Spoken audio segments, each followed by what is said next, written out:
Hello my dear students, ಹೇಗಿದ್ದೀರಾ ಎಲ್ಲರೂ? Welcome to Pallavi tutorials. ಮಕ್ಕಳ ಈ ಒಂದು ವಿಡಿಯೋದಲ್ಲಿ ಸೆಕೆಂಡ್ PUC ಅಕೌಂಟೆನ್ಸಿಗೆ ಸಂಬಂಧಪಟ್ಟಾಗೆ ಮ್ಯಾಥ್ ದ ಫಾಲೋಯಿಂಗ್ ಕ್ವಶನ್ಸ್ ಯಾವ ರೀತಿಯಾಗಿ ರೈಸ್ ಆಗುತ್ತೆ, ಯಾವ ರೀತಿಯಾಗಿ ಕೇಳ್ತಾರೆ, 5 ಮಾರ್ಕ್ಸ್ನ ಈಸಿಯಾಗಿ ಹೇಗೆ ತಗೊಳ್ಬಹುದು ಅನ್ನೋದಕ್ಕೆ ಒಂದು ಐಡಿಯಾವನ್ನು ಕೊಡ್ತಾ ಇದ್ದೀನಿ. ಏನು ಅಂತ ಹೇಳಿದರೆ, ಇವಾಗ ಆಲ್ರೆಡಿ 3 ಮಾಡೆಲ್ ಕ್ವಶನ್ ಪೇಪರ್ನ ರಿಲೀಸ್ ಮಾಡಿದ್ದಾರೆ, ಹೌದಾ? 3 ಮಾಡೆಲ್ ಕ್ವಶನ್ ಪೇಪರಲ್ಲಿರುವಂತಹ ಮ್ಯಾಥ್ ದ ಫಾಲೋಯಿಂಗ್ ಕ್ವಶನ್ಸ್ಗಳನ್ನ ನೋಡಿಬಿಟ್ಟು ಒಂದಿಷ್ಟು ಲಿಸ್ಟ್ ಇದೆ ನನ್ನ ಹತ್ರ. ಮ್ಯಾಥ್ ದ ಫಾಲೋಯಿಂಗ್ ಏನೇನು ಟಾಪಿಕ್ ಬರುತ್ತೆ ಅನ್ನೋದು ಅದನ್ನು ನೀವು ನೋಡ್ಕೊಳ್ಬೇಕು. ಅದ್ರ ಜೊತೆಗೆ 2024 ಆ್ಯನುವಲ್ ಎಕ್ಸಾಮ್ ಆಯ್ತಲ್ಲ, ಆ ಆ್ಯನುವಲ್ ಎಕ್ಸಾಮಲ್ಲಿ ಏನೇನು ಕ್ವಶನ್ಸ್ ಬಂದಿದೆ, 2023 ಆ್ಯನುವಲ್ ಎಕ್ಸಾಮಲ್ಲಿ ಏನೇನು ಕ್ವಶನ್ಸ್ ಬಂದಿದೆ, 2023-24 ಮಾಡೆಲ್ ಪೇಪರಲ್ಲಿ ಏನು ಕ್ವಶನ್ಸ್ ಇತ್ತು, ಅದೆಲ್ಲ ಸೆಟ್ಗಳನ್ನು ನಾನು ಇವಾಗ ಕೊಡ್ತಾ ಇದ್ದೀನಿ. ಸೊ ಒಂದಿಷ್ಟು ಕ್ವಶನ್ ಪೇಪರ್ಗಳಲ್ಲಿರುವಂತಹ ಮ್ಯಾಥ್ ದ ಫಾಲೋಯಿಂಗನ್ನು ನೋಡಿದಾಗ ನಿಮಗೆ ಏನು ಅನಿಸುತ್ತೆ ಅಂತ ಹೇಳಿದ್ರೆ ಒಂದು ಕ್ಲಿಯರ್ ಕಟ್ ಐಡಿಯಾ ಬರುತ್ತೆ. ಮ್ಯಾಥ್ ದ ಫಾಲೋಯಿಂಗ್ ಈ ರೀತಿಯಾಗಿ ಇರುತ್ತೆ, ಇಂಥ ಕಾನ್ಸೆಪ್ಟ್ ಮೇಲೆ ಬರುತ್ತೆ, ನಾವು ನೋಡ್ಕೊಳ್ಬೇಕು ಅನ್ನೋದು ಗೊತ್ತಾಗುತ್ತೆ. ಸೊ ಸಾಕಷ್ಟು ಇನ್ಫಾರ್ಮೇಷನು ಈ ವಿಡಿಯೋದಲ್ಲಿ ಮ್ಯಾಥ್ ದ ಫಾಲೋಯಿಂಗಿಗೆ ಸಂಬಂಧಪಟ್ಟಂಗಿದೆ. ಹಾಗಾಗಿ ವಿಡಿಯೋನ ಎಂಡ್ವರೆಗೂ ವಾಚ್ ಮಾಡಿ. ಈ ಹಿಂದೆ 1 ಮಾರ್ಕಿನ ಇಂಪಾರ್ಟೆಂಟ್ ಕ್ವಶನ್ಸ್ ಯಾವುದು ಅನ್ನೋದನ್ನು ಅಪ್ಲೋಡ್ ಮಾಡಿದ್ದೀನಿ. ಲೆಂತಿ ವಿಡಿಯೋ, ಬಟ್ ನೀವು ವಾಚ್ ಮಾಡಿದರೆ ನಿಮಗೆ ತುಂಬಾ ಹೆಲ್ಪ್ಫುಲ್ ಆಗಿರುತ್ತೆ. ರೀಸನ್ನು 1 ಮಾರ್ಕಿಗೆ MCQ ಕ್ವಶನ್ಸಲ್ಲಿ ಬರೀ ಥಿಯರಿ ಕ್ವಶನ್ಸ್ ಮಾತ್ರ ಕೇಳಲ್ಲ, 1 ಮಾರ್ಕಿಗೆ ಪ್ರಾಬ್ಲಮ್ ಕೂಡ ಕೇಳ್ತಾರೆ. ನೀವು ಅದನ್ನು ಕರೆಕ್ಟಾಗಿ ಕ್ಯಾಲ್ಕುಲೇಷನ್ ಮಾಡಿ ಆನ್ಸರ್ ಯಾವುದು ಅಂತ ಫೈಂಡ್ ಔಟ್ ಮಾಡಲೇಬೇಕು. ಆ ರೀತಿ 1 ಮಾರ್ಕಿಗೆ 5 ಪ್ರಾಬ್ಲಮ್ಮೇ ಕೇಳಿಬಿಟ್ರೆ ಏನು ಮಾಡ್ತೀರಿ? ಆ ರೀತಿ ಇರುವಾಗ ನೀವೇನು ಮಾಡಬೇಕಾಗುತ್ತೆ, ಆ 1 ಮಾರ್ಕಿನ ವೀಡಿಯೋದಲ್ಲಿ ನಾನು ಏನೇನು ಪ್ರಾಬ್ಲಮ್ಮು ಮತ್ತು ಥಿಯರಿಯನ್ನು ಕವರ್ ಮಾಡಿದ್ದೀನಿ 1 ಮಾರ್ಕಿಗೆ ಬರುವಂಥದ್ದು, ಆ ಒಂದು ವೀಡಿಯೋನ ವಾಚ್ ಮಾಡಿದ್ರೆ ನಿಮಗೆ ಹೆಲ್ಪ್ಫುಲ್ ಆಗಿರುತ್ತೆ. ನೆಕ್ಸ್ಟು ಇನ್ನೊಂದು ಸೆಕೆಂಡ್ ವೀಡಿಯೋದಲ್ಲಿ fill in the blanks questions ಯಾವುದು ಇಂಪಾರ್ಟೆಂಟು ಅನ್ನೋದನ್ನು ಹೇಳಿದ್ದೀನಿ, ಅದು ನೋಡ್ಕೊಳ್ಳಿ. ಈ ವಿಡಿಯೋ ಮ್ಯಾಥ್ ದ ಫಾಲೋಯಿಂಗ್ ಮುಗಿದ್ರ ಮೇಲೆ 2 ಮಾರ್ಕ್ಸಿನ ಇಂಪಾರ್ಟೆಂಟ್ ಟಾಪಿಕ್ಸ್ಗಳು ಯಾವ್ಯಾವ ಟಾಪಿಕ್ ಕವರ್ ಆಗುತ್ತೆ. ದೆನ್ 2 ಮಾರ್ಕ್ಸಲ್ಲಿ ಜರ್ನಲ್ ಎಂಟ್ರೀಸ್ ಬರುತ್ತೆ ಇಂಪಾರ್ಟೆಂಟ್ ಆಗಿ. ಆ ಜರ್ನಲ್ ಎಂಟ್ರೀಸ್ ಯಾವ ರೀತಿಯಾಗಿ ಕೇಳ್ತಾರೆ, ಈ ಟೈಪ್ಸು ಮೆಥಡ್ಸು ಕ್ಲಾಸಿಫಿಕೇಷನ್ನ ಕೇಳ್ತಾರೆ. ಮೇಯ್ನ್ ಆಗಿ 2 ಮಾರ್ಕ್ಸಿಂದು ಪ್ರಾಬ್ಲಮ್ ಕೇಳ್ತಾರೆ.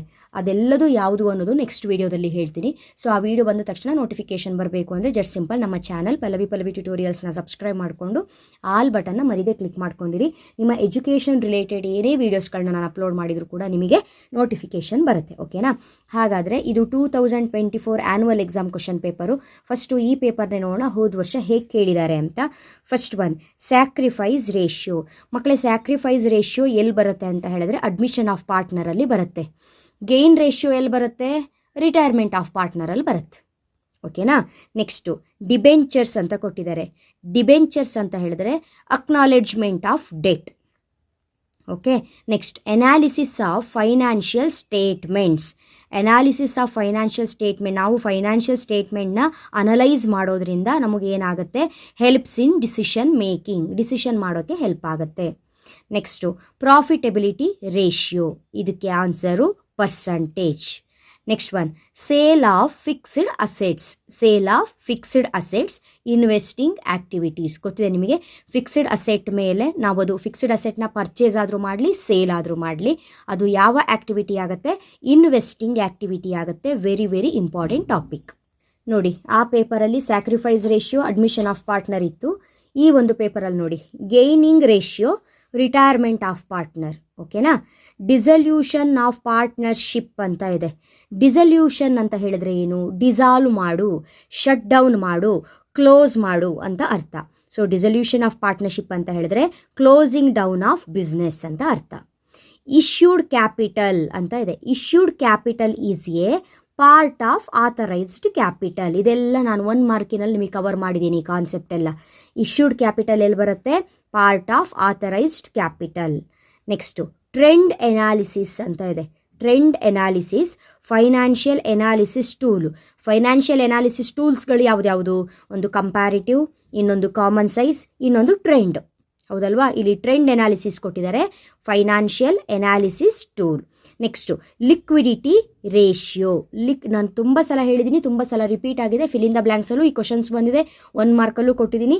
ಲಿಕ್ವಿಡಿಟಿ ರೇಷಿಯೋಸ್ ಅಂತ ಬಂದರೆ ಶಾರ್ಟ್ ಟರ್ಮ್ ಇನ್ ನೇಚರ್ ಅನ್ನೋದು ನೆನ್ಪಿಟ್ಕೊಳ್ಳಿ. Liquidity ratios are short term in nature. Next one fixed capital method ಅಂತ ಕೊಟ್ಟಿದ್ದಾರೆ. ಫಸ್ಟ್ ಚಾಪ್ಟ್ರಲ್ಲೇ ನಾವು ಓದ್ತೀವಿ fixed capital method, fluctuating capital method ಅಂತ ಹೇಳ್ಕೊಂಡು 2 ಟೈಪ್ಸ್ ಆಫ್ ಕ್ಯಾಪಿಟಲ್ ಮೆಥಡ್ ಗೊತ್ತಿದೆ ನಮಗೆ. ಫಿಕ್ಸ್ಡ್ ಕ್ಯಾಪಿಟಲ್ ಮೆಥಡ್ ಅಂತ ಹೇಳಿದ್ರೆ ಅದರಲ್ಲಿ ನಾವು ಯಾವ್ಯಾವ ಅಕೌಂಟನ್ನು ಪ್ರಿಪೇರ್ ಮಾಡ್ತೀವಿ? ಒಂದು ಕ್ಯಾಪಿಟಲ್ ಅಕೌಂಟ್, ಇನ್ನೊಂದು current account. Answer capital and current accounts. Next new share ಅಂತ ಕೊಟ್ಟಿದ್ದಾರೆ. ನ್ಯೂ ಶೇರಿನ ಫಾರ್ಮುಲಾ ಏನು? New share equals old share plus acquired share, ಓಕೆನಾ? ಕಂಪಲ್ಸರಿ ಡಿಸಲ್ಯೂಷನ್ ಅಂತ ಕೊಟ್ಟಿದ್ದಾರೆ. ಅಂದರೆ ಕಂಪಲ್ಸರಿಯಾಗಿ ಡಿಸಾಲ್ವ್ ಮಾಡಲೇಬೇಕು, ಶಟ್ ಡೌನ್ ಮಾಡಲೇಬೇಕು, ಬಿಸ್ನೆಸ್ಸನ್ನು ಕ್ಲೋಸ್ ಮಾಡಲೇಬೇಕು. Why? When the business of the firm becomes illegal.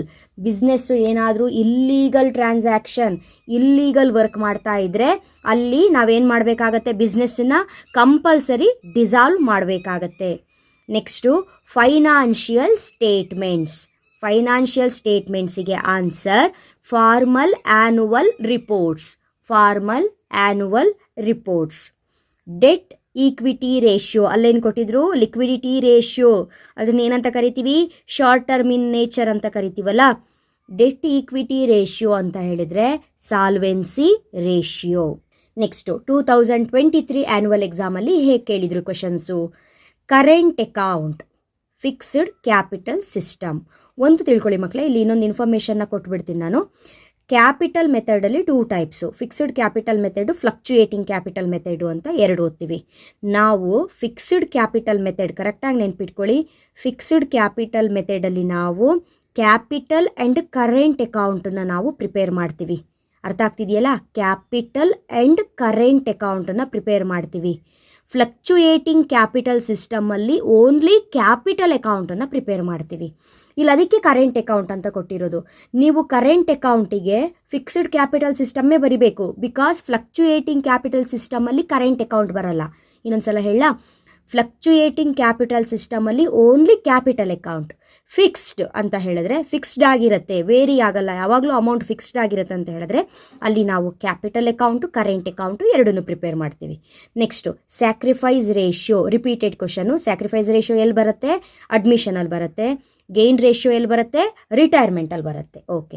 Dissolution of partnership. Dissolution of partnership ಅಂತ ಹೇಳಿದ್ರೆ ಏನು? Closing down the business of the firm. ಗೊತ್ತಿದೆ ನಿಮಗೆ. Next companies act. Companies act 2013. Securities premium ಅಂತ ಕೊಟ್ಟಿದ್ದಾರೆ. Securities premium, reserves and surplus. Next one partnership deed ಅಂತ ಕೊಟ್ಟಿದ್ದಾರೆ. Partnership deed is written agreement. ಹೌದಾ? Partnership deed is written agreement. Second one gain ratio. Again very important, confuse ಮಾಡಲಿಕ್ಕೆ ಕೊಟ್ಟಿದ್ದಾರೆ. Admission ಕೊಟ್ಟಿದ್ದಾರೆ, retirement ಕೊಟ್ಟಿದ್ದಾರೆ. ಅಡ್ಮಿಷನ್ನಲ್ಲಿ ನಾವು ಆಲ್ರೆಡಿ ಒಂದಿಬ್ಬರು ಪಾರ್ಟ್ನರ್ಸ್ ಇರ್ತೀವಿ. ಮೂರನೇವನೊಬ್ಬ ಬಂದರೆ ನಾವು ಅವನಿಗೆ ಸ್ಯಾಕ್ರಿಫೈಸ್ ಮಾಡಬೇಕಾಗತ್ತೆ. ನಮ್ಮ ಪ್ರಾಫಿಟ್ಟು, ನಮ್ಮ ಲಾಸು ನಾವು ಒಟ್ಟು ಶೇರ್ ಮಾಡಬೇಕಾಗತ್ತೆ. ಸ್ಯಾಕ್ರಿಫೈಸ್ ಯಾವತ್ತಿದ್ರೂ ಅಡ್ಮಿಷನ್ ಆಗುತ್ತೆ.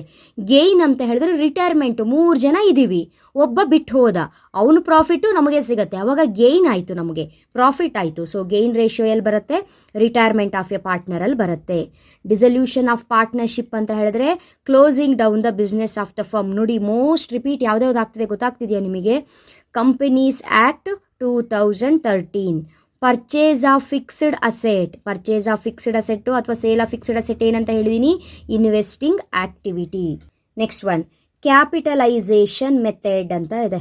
ಕ್ಯಾಪಿಟಲೈಸೇಷನ್ ಮೆಥಡ್ ಅಂತ ಹೇಳಿದ್ರೆ ವ್ಯಾಲ್ಯೂಯೇಷನ್ ಆಫ್ ಗುಡ್ ವಿಲ್ಲಲ್ಲಿ ನಾವು ಏನು 3 ಟೈಪ್ಸನ್ನು ನೋಡ್ತೀವಿ, ಅದರಲ್ಲಿ ಕ್ಯಾಪಿಟಲೈಸೇಷನ್ ಮೆಥಡು ಕೂಡ ಒಂದು. ಅದಕ್ಕೆ valuation of good will. Limited company. Limited company ಅಂತ ಹೇಳಿದ್ರೆ ಯಾವ ಕಂಪನಿಯಲ್ಲಿ ಲಯಬಿಲಿಟಿ ಲಿಮಿಟಲ್ಲಿರುತ್ತೋ ಅದು ಲಿಮಿಟೆಡ್ ಕಂಪನಿ. ಯಾವ ಕಂಪನಿಯಲ್ಲಿ ಲಯಬಿಲಿಟಿ ಅನ್ಲಿಮಿಟೆಡ್ ಆಗಿರುತ್ತೋ that is called unlimited company. ಇಲ್ಲಿ ಲಿಮಿಟೆಡ್ ಕಂಪನಿ ಅಂತ ಇದೆ, where there is a limit on the liability. Next debenture holders. Debenture holders ಅಂತ ಹೇಳಿದ್ರೆ ನೋ ವೋಟಿಂಗ್ ರೈಟ್ಸ್. ಡಿಬೆಂಚರ್ ಹೋಲ್ಡರ್ಸಿಗೆ ವೋಟಿಂಗ್ ರೈಟ್ಸ್ ಇರಲ್ಲ. ನೆಕ್ಸ್ಟು ಇಲ್ಲಿ ಆಪ್ಷನ್ ನಿಮಗೆ ಕ್ರೆಡಿಟಾರ್ಸ್ ಆಫ್ ದ ಕಂಪನಿ ಅಂತ ಕೂಡ ಕೊಡಬಹುದು. ವರ್ಟಿಕಲ್ ಅನಾಲಿಸಿಸ್ ಫಸ್ಟು ತಿಳ್ಕೊಬಿಡಿ ನೀವು. Comparative statement, common size statement, 2 ಸ್ಟೇಟ್ಮೆಂಟ್ಗಳಿದೆ. ನಾವು ಕಂಪ್ಯಾರಿಟಿವ್ ಸ್ಟೇಟ್ಮೆಂಟನ್ನು ಹಾರಿಜಾಂಟಲ್ ಆಗಿ ಪ್ರಿಪೇರ್ ಮಾಡ್ತೀವಿ, ಕಾಮನ್ ಸೈಜ್ ಸ್ಟೇಟ್ಮೆಂಟನ್ನು ವರ್ಟಿಕಲ್ ಆಗಿ ಪ್ರಿಪೇರ್ ಮಾಡ್ತೀವಿ. ಹಾಗಾದರೆ ವರ್ಟಿಕಲ್ ಅನಾಲಿಸಿಸ್ ಅಂದರೆ ಏನು? Common size statement. Next issue of shares ಅಂತ ಇದೆ.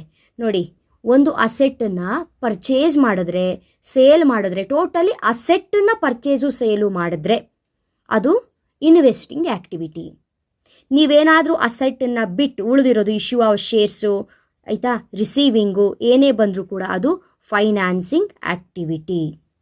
ಸೊ ಇದಿಷ್ಟು ನೋಡಿದಾಗ ಒಂದಿಷ್ಟು ನನ್ನ ಹತ್ರ ಮ್ಯಾಥ್ ದ ಫಾಲೋಯಿಂಗ್ ಕ್ವಶನ್ಸ್ ಇದೆ, ನೋಡ್ತಾ ಹೋಗಿ. ಇಲ್ಲಿವರೆಗೂ 4th ವರೆಗೂ ಇಲ್ಲ, ನಿಮಗೆ ಈ ಚಾಪ್ಟರ್ನ ತೆಗೆದಿದ್ದಾರೆ. Okay, partnership deed, return agreement, fixed capital system, capital account, current account, fixed capital system. ನೋಡಿ, ಎರಡು ಉಲ್ಟಾ ಪಲ್ಟಾ ಮಾಡಿ ಕೊಟ್ಟಿದ್ದಾರೆ, ಕರೆಕ್ಟಾಗಿ ನೋಡ್ಕೊಳ್ಬೇಕು.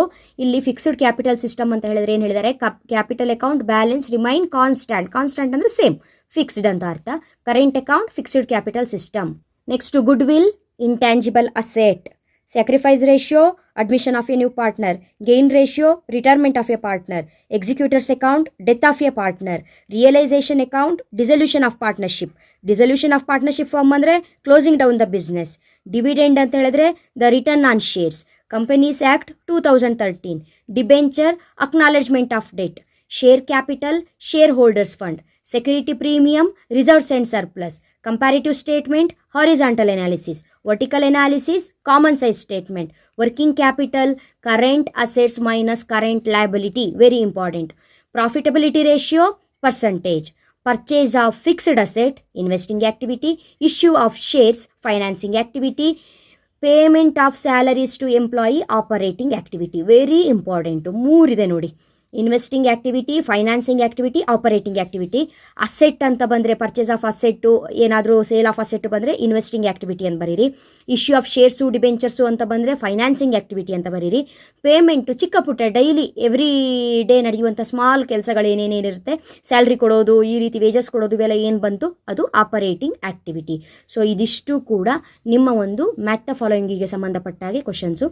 ಇಲ್ಲಿ ನೀವು ಎಂಡ್ವರೆಗೂ ಯಾರು ವಾಚ್ ಮಾಡಿರ್ತೀರಿ ನಿಮಗೆ ಗೊತ್ತಾಗಿರುತ್ತೆ. ಸೊ ಹೌದಲ್ಲ, ಇಷ್ಟು ಕಾನ್ಸೆಪ್ಟ್ ನಾವು ನೋಡ್ಕೋಬೇಕಲ್ಲ ಅಂತ.